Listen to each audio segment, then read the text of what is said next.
just telling a little bit about myself. I am John Pettit. I've been a 3D artist for about 17 years.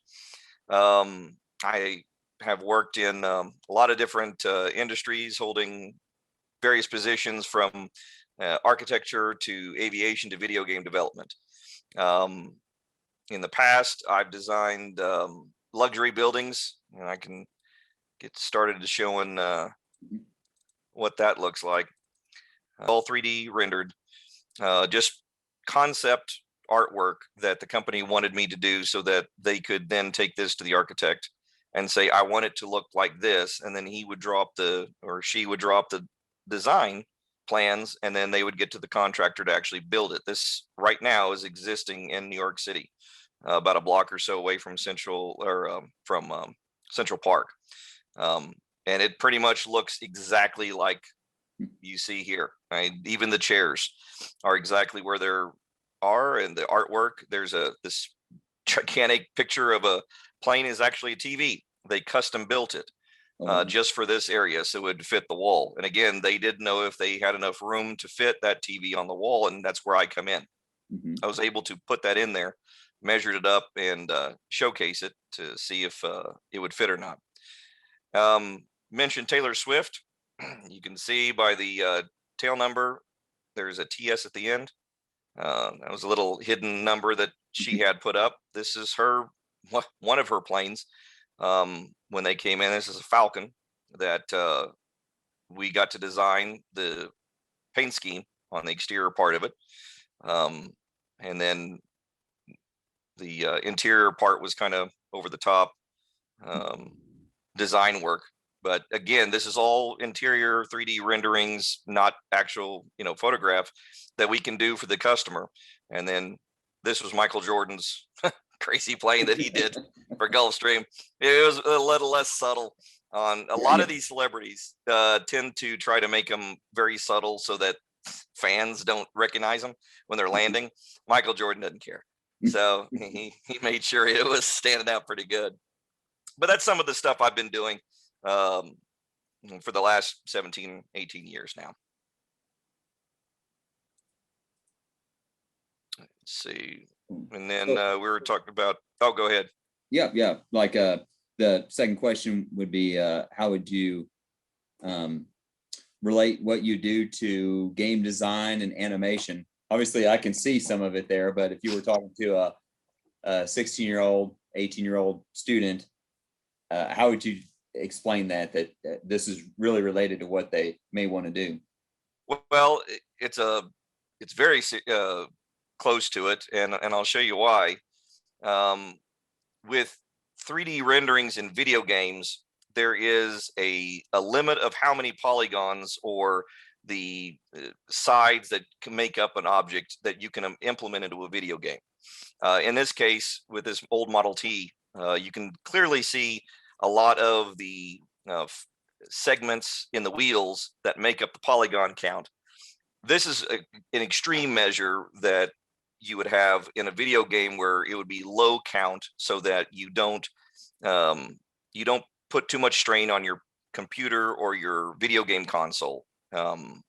We, on the other hand, go the other route, where in this case we don't have a limit on number of polygons. But when we're implementing this into a virtual reality simulator, which we also do for the customers, where they actually get on with their goggles and can virtually walk through their simulated aircraft, we aren't able to model this high of level because the computer just can't calculate it.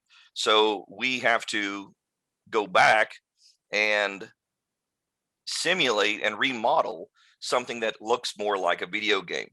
So this is kind of an extreme level where it's very, very low poly, but we have to go in there and make it basically a video game. We have to texture, which is this idea. This is another big thing that video games are. It's a standard in the industry. It's called a physical based texturing, or it's a physical based rendering. It's where you take multiple different types of images and compose and composite them together so that they have a rendering in the middle. They have a texture that reflects light in a certain way. You can see, like in the upper left-hand corner, we got a color texture. This is just the actual what it looks like. But then we have a normal map up in the upper right-hand corner that looks purple. That right there is overlaid and hidden underneath the color map, and the computer can recognize with all the different colorations in that purple where the light will hit and where it doesn't hit, and that gives it that that kind of a shadow and highlight effect on the top of that square cube that show in the middle of that. All the PBR is a standardized texture in the industry. Video games, architecture, aviation, just about any company nowadays will use PBR as a texture technique. So anything in video games will reflect in just about any other company that has to do with 3D modeling.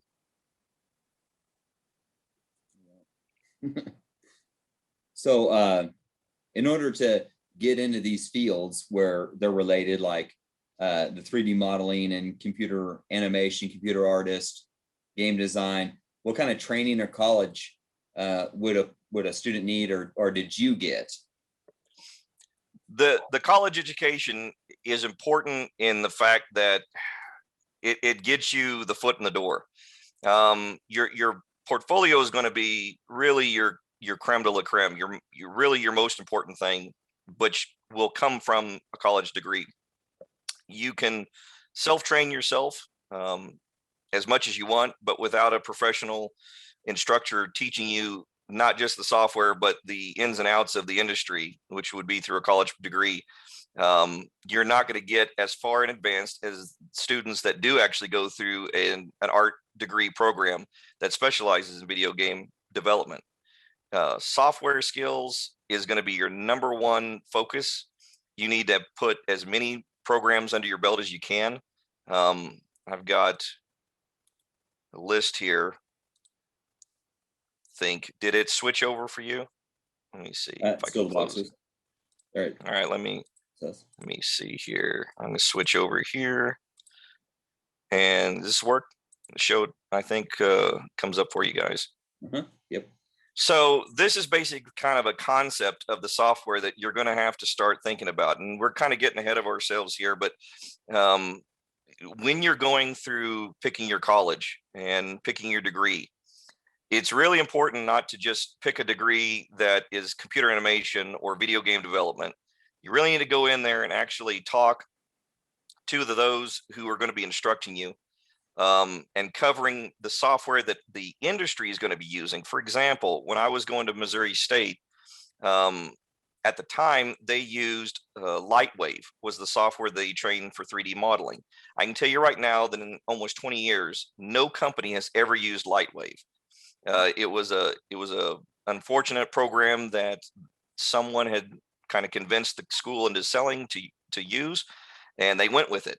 But your top 3D programs are 3ds Max and Maya, and with the sub sign of Cinema 4D occasionally. But if you learn the ins and outs of either Max or Maya as a 3D artist, and then kind of understand the other one, you don't have to necessarily be the expert in both. If the school is training either one of those programs, you're just fine. You'll be in a good position to be in. Blender, I have listed here. That is a free 3D software that you can learn as you're getting towards your college degree, before you get actually into that. Right now would be a good time. Don't get too far into Blender because it is different than Max and Maya, but it does give you the basics and the idea. It's totally free. And a lot of companies recognize Blender as a skill source. So while you don't want to become an expert in just working in Blender and nothing else, it is a good starting tool. And then here's some other softwares. The standard stuff for 3D artists and 2D artists is Substance Painter. Photoshop is the PS, and then AI is Illustrator. Those are softwares that you're going to learn in college. It'll be a staple program that you'll have to learn. And then for programmers going into video game design, you've got a multitude of languages that you'll learn, and you get to pick from. C++, Java, and Python are your really big numbers. And then to really get into video game development is your Unreal Engine and Unity. Those are game engines that are used to actually build the environments for your games. And again, those are things that you need to ask those colleges to make sure that they recognize those programs and they're going to teach you with them so that you don't have to teach yourself with them. John, there's a lot of common ground between what I instruct students in other fields and this. It's like, for instance, whenever I talk to students about going into auto tech, we want to make sure that they're getting certifications, safety certifications, and ASE and all these things lined up. Otherwise, the school may not be the one for them because they're not getting recognized programs. And it seems like you're telling us the same kind of thing here. Is these are the programs that if you're going into this field, you really want to make sure that the institution you're going to, they're using these exact programs. It's critical. And if you don't make the right decision when you're going into college and you don't get these tools, these specific skills, softwares that are the standard in industry, you're not going to find a lot of success in getting a job, because they're going to expect you to know these programs because that's what they offer at the company.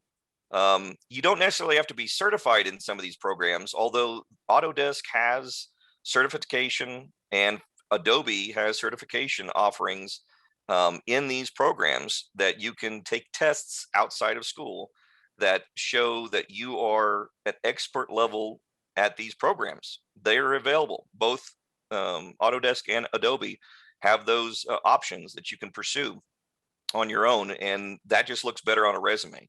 But these software skills are absolutely critical. If you don't have them, you're not getting anywhere. So these those tests and exams you're talking about, that would be in addition to the college and training that you're getting. Okay. So correct. Most colleges won't be offering the certifications, and you won't get certifications by going to the colleges. That'll be something that you will decide to do on your own. You can do it while you're in college. If you're really expert level at knowing the software, if you're picking up on it well, you have no problem about doing it, then there's no harm in failing, because you just retake them and when you learn more to it. Mm-hmm. So you're going to have to be kind of self-motivated with getting the certifications, and it looks like correct in your job, self-motivation, that internal drive is going to be really important too, since you're obviously in your home right now, yes, and not in an office. And so yeah, I don't have a boss that really is sitting around with me all the time. I'm working at home, and I have a boss that can email me or call me. But yeah, you have to be very self-motivated in any of these fields. As a 3D artist or a programmer, you're not necessarily always going to have a boss looking over your shoulder. They're going to give you projects and they expect you to get them done on a timely basis. And it's going to be up to you to motivate yourself. And it's not just with the company itself, it's before you get the job. You're going to have to be motivated to develop a portfolio, because that is going to be absolutely critical to get your job. The college degree helps too, but they're going to really look at your portfolio.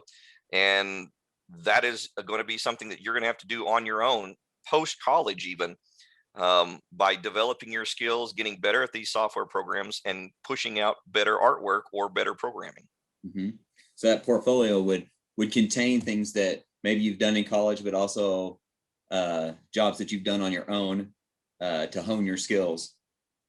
Yeah, you'll start off initially with the senior demo reel of some kind, and it may be an artist demo reel or maybe a programmer's demo reel, and that will be your portfolio to begin with. And then if you can do some side projects, like you said, to strengthen it, even the better. And the goal will be to tighten your portfolio down to 3 or 4 outstanding pieces. You don't necessarily need to be putting in 8, 9, 10 pieces in your portfolio. That actually can kind of bite you in the long run, simply because these companies don't have the time to look through that many pieces of artwork. I've even done that myself when I was hiring at Gulfstream. I had a multitude, probably 50, 60 people that I had to go through all their resumes and portfolios. I didn't have enough time to go through everyone's artwork. I had enough time to go and look pretty much at their top three. And that is really what the first three art pieces I see on their portfolio. I don't, even if it's the best stuff is down at the bottom, I don't go that far. I look at the very top, and if the first three look good, I write them down for an interview. And if they're not very good, I pass. So it's going to be about how concise and tight your portfolio is at the end of the day. All right. So you want your number ones right there in front. Absolutely. First things they see, and not just on your portfolio. You need to go on LinkedIn. That's something that you're going to have to really learn to use, because that's your networking, and that's how you get your jobs, is by knowing people in different industries and connecting with them. I can't even tell you how important LinkedIn is right now. I got my job because of LinkedIn, my current one, just because I had the right person that was connected with me, and they happened to see my artwork that I had posted on LinkedIn, separate from my portfolio. They didn't even know about my portfolio on another website. They just saw what I had on LinkedIn, and they contacted me and said, "I think this position is a good fit for you." It really is a outstanding source to network, because that is going to be your almost a bread and butter to get your foot in the door, is using that software, that program. Awesome. So the next question is, what is your favorite part about design? But I think knowing the students knowing a little bit about exactly what you do now, since it's not quite designing jets now, might be good. Yeah. And then kind of segueing into what's your favorite part of that? Yeah, I'll go back and start showing more of the artwork. Things like this is pretty much my highlights. Getting to design things for that are actually used in the real world, not just concept development that may or may not become reality. And that goes in with video games too. I mean, someone who actually plays the video games, like in this case, this was a giant jet that you guys usually get on, and there's like 3 or 4 rows on each side of chairs on each side of this. And this one individual was rich enough that he could afford a dining set in the middle of his airplane. Things like this really kind of get me excited, because I got to make this as realistic as possible. And really the client even was fooled into thinking that his plane was already done when he saw this. So that part really is a rewarding part. It's also the challenge. 3D modeling specifically is not something you can just pick up and then start tomorrow and you're good. It takes months, it takes a lot of practice, and it takes a lot of dedication. So especially with what I'm working on now, which unfortunately I can't show anything because it's dealing with Boeing and the Department of Defense. But you can imagine the military stuff that I do is kind of amazing, in that the simulations that I work on right now for pilots to actually use when they're training for combat, they can actually get into flight simulators, and my 3D environments that I'm building is what they see on the screen. So all of that culminates into a really rewarding career, getting to basically model whatever you want. It's pretty nice. So it almost seems like a 3D flight simulator. You can play games that are in fact 3D flight simulators. So you are making video games, but they're of actual environments, not made up fictitious environments. Yeah, that's exactly correct. The stuff that I'm making right now for the Department of Defense is not only accurate, it has to be, even down to the size of the buildings I'm building, because they have to use their radar to reflect and bounce off those objects in real life. So when they're in the real plane, that their equipment is reading the same results as they did in the simulation. So I'm making a video game. It's just a very accurate one, but it looks just like the video games, like Flight Simulator that Microsoft makes. Basically, that's what I make, and I just do it for the Department of Defense instead. That's cool. So that pilot that's either working for Boeing or for the Department of Defense for the military, it's as if they've flown through that area several times, so they know the area before they ever actually fly into it. Absolutely. They need to know every inch of that area very, very clearly and carefully, depending on what their mission is.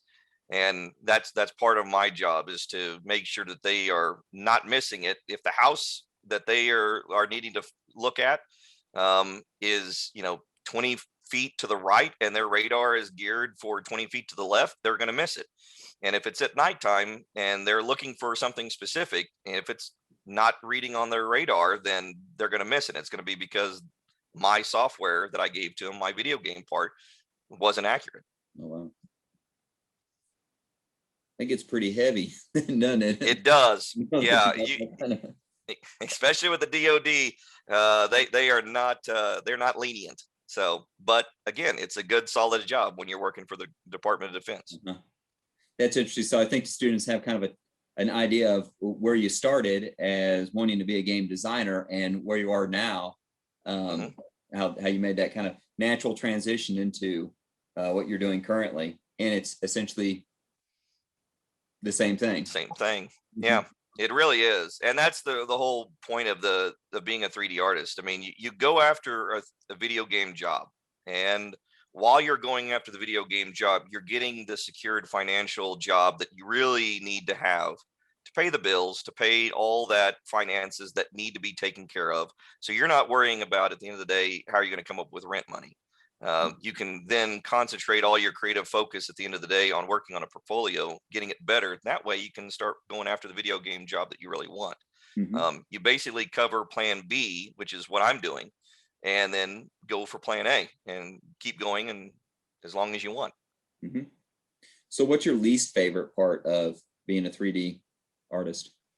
Some of the companies will limit and will have a limited scope on their product.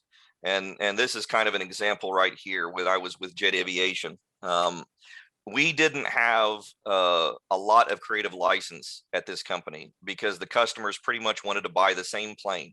They wanted these chairs in this specific spot. They wanted these, this veneer, this table in the front. And then to the next customer, I would change just a few things, but not much. And between these two renderings, there's not a whole lot of 3D modeling. There's a lot of sitting and waiting for the computer to render. And then I go on the next customer, and you can see there's not a lot of difference between that, as well as the fourth one. Now, we did this several hundreds of times, and there's some monotony in that depending on the company. And that's the important part of when you're pursuing the job, of seeing what their product is. If it's the same product that they're just changing the colors and giving to different customers, then you're going to see a lot of monotony, and you're probably going to get bored pretty quick with it. It's easy job because you're not having to do anything really to speak of. It's not very labor intensive, but this is very monotonous. And some companies can do this. I worked for another company that was in a restaurant industry, that we worked for Taco Bell, and I did the same furniture renderings every day because Taco Bell has the same interior, and I did it for every franchise owner, but it was all the same. So the repetition can get there if you get in the wrong company. But again, that's all about feeling them out, making sure that this is the right fit and they have the right, offering for you. And some of that could be making the steps toward what your goal is, because your goal wasn't the monotony of redoing the same airplane over and over and over again. This was a step toward what you want to achieve. Yeah. This is basically, you try to, with every project, you're trying to find areas that are going to either make you better, because you can never be too good as a 3D artist or a programmer. It's absolutely untrue. If anybody says that they're the best, they're lying, because you can always be better in this stuff. There is no ceiling. So you're always trying to push yourself, even in this monotony stuff, to try to get and find a new angle that can get you the ultimate goal, getting into the video game industry or getting into another job or things like that. So you're always trying to find ways, even in this monotony stuff, to find an improvement. Awesome. So with a lot of jobs, when we start talking about income ranges, it varies. And I would assume in your field, it's going to vary even more. And so this is kind of a tough question probably to answer, but what could be an expected income range? And you can divide it up in years of experience or geographic where they live, or however you wish, but you know, a student that's interested in this, what could they expect for an income range? Well, you're right. It varies tremendously. And the part of the country you're in is going to be a huge factor. I'll start off with the Midwest because I know that the most. In the Midwest, excluding Texas, because Texas is its own entity, especially with Austin. If you go to Austin, Texas, and you get a job in animation or in programming, you can expect similar prices, salary ranges as you do out in the West Coast. Austin has become kind of the central Midwest LA now, as far as technology goes. So anything there will be about the same prices out in the West Coast. But in the Midwest, if you can get as the starting entry level position, if you can hit 40,000 to about 45,000, you probably want to take it out of college.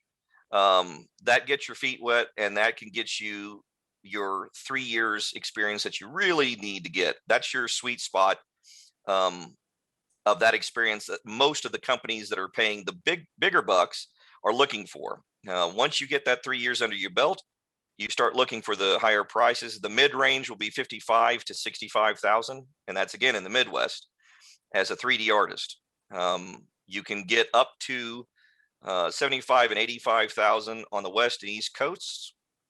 I know Gulfstream at their top tier 3D artists, they were getting upwards around 85 to 100,000, and that's out in the East Coast. But again, that's a tough job to get, and you've got to have a bang up portfolio because you're going to be competing with, for instance, the people that go to Savannah Art and Design College there in town.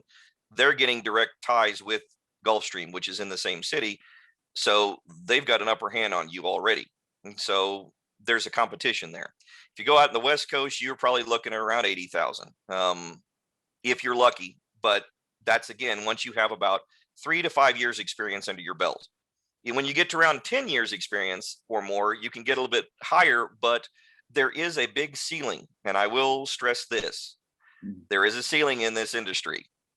And I mean, what I mean by that is you're going to find that the salaries above, for instance, 55,000 to 65,000 are going to be really, really hard to find.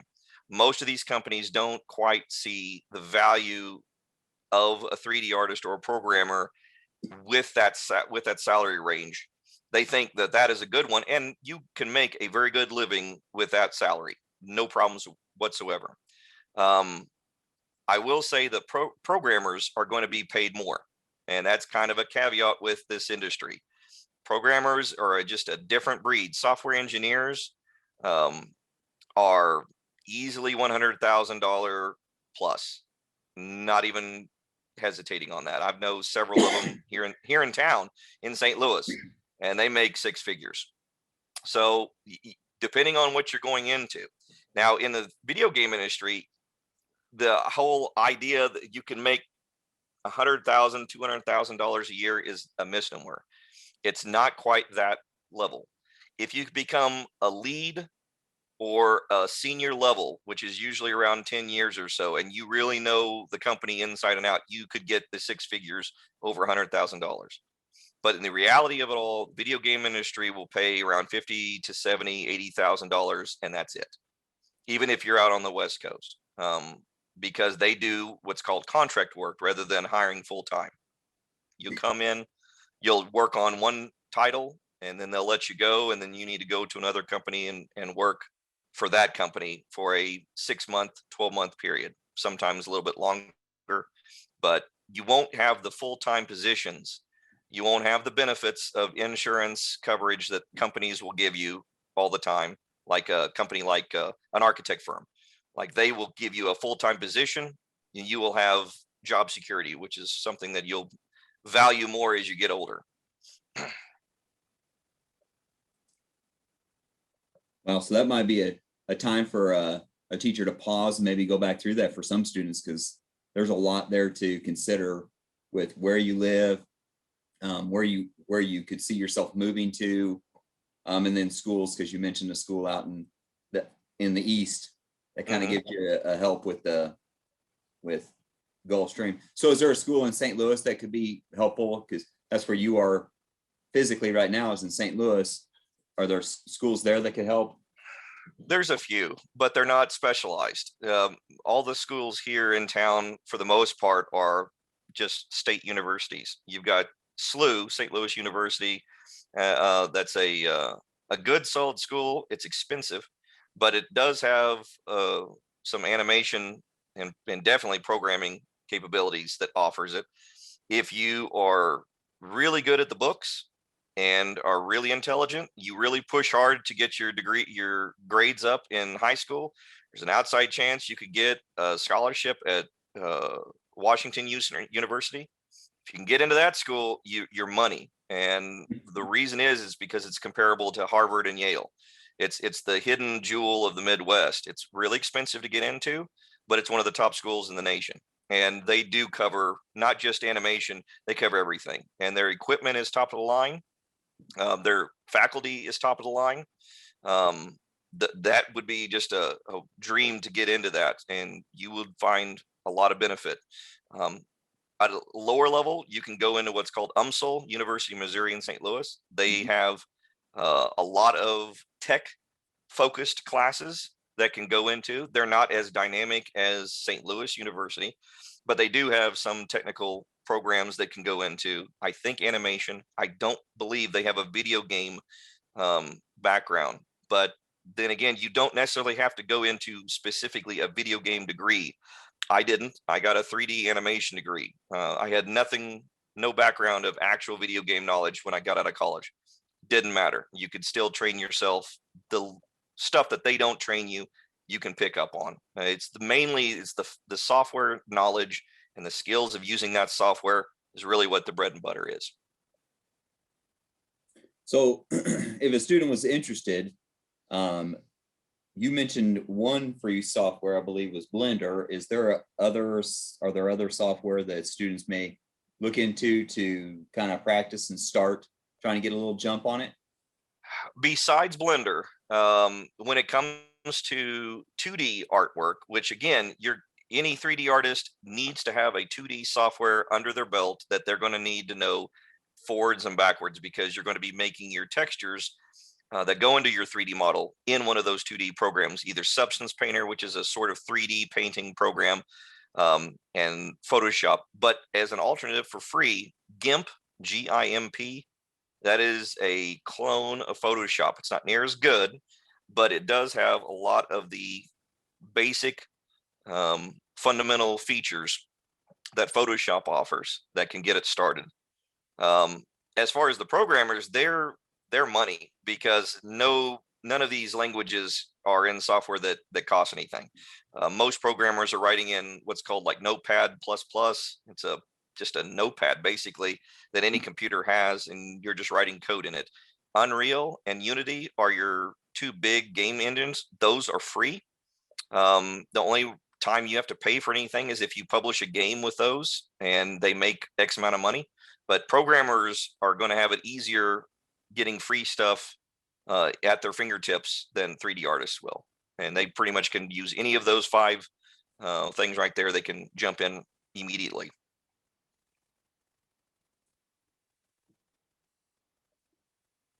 Awesome.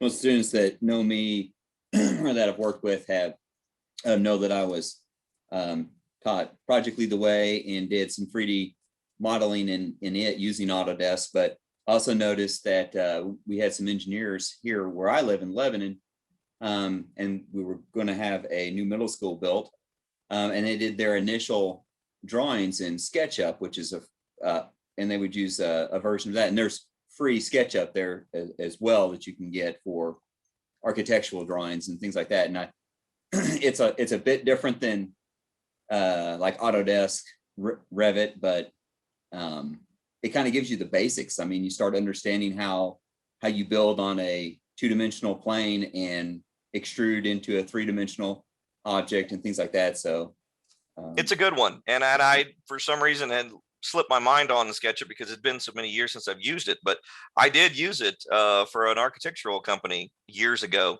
You're right; it's free, and it actually has a lot of potential with it. And there's companies out there that use SketchUp professionally Mhm. because it's a free software to the company. They don't have to invest in the software. So yeah, SketchUp is a good one that can work because there are some 3D AutoCAD programs. You know, Revit is the top of the line right now as far as architecture goes. So if you're wanting to go that route, either SketchUp or Revit. But yeah, you're right. SketchUp is a good one. Yeah. I have seen also, whenever I was teaching the class that had, students from time to time are interested in game design or something that nature. So I would go on to YouTube and let them watch like a time lapse video of somebody rendering a character using Maya. And Hmm. so they could see just how long it takes to make a character in that software. So kind of know what you're kind of getting into and the skills that it's going to take. It does help, and Maya is your character modeling software to go to if you're thinking about becoming a character artist instead of an environmental artist, for instance. You do want to focus on Maya more than anything. That's going to be your uh, most common software that most character modelers are using nowadays. It just caters to character modeling as opposed to 3ds Max, which is more environmental, architectural.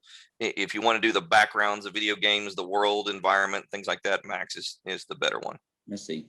But they're not free. Far from it, right? Neither one of them. No, but they aren't. Unfortunately, they're extraordinarily expensive. But the nice thing that they do have, both of them have a rental, basically, to where they give you a temporary monthly license, and I want to say as cheap as $20. Um, that they will offer you access to their software and basically give you a key that has a 30-day license to it, and you give them the $20 and you have access to, you get to download the software, and then it loads up and launches for those 30 days. So there's affordable places, and as well as students. When you become a college student, or if you go to a tech school or anything like that where you have an educational ID, almost all of these softwares have a student discount rate. So you can go after that, and I highly recommend taking advantage of that, because after you graduate, it goes away. Yeah. Yep. Well, I don't want to keep you too much longer. I know you're officially at work right now. And Yes, so, I gotta get back to work. what advice would you give to a student if they wanted to go Well, into modeling?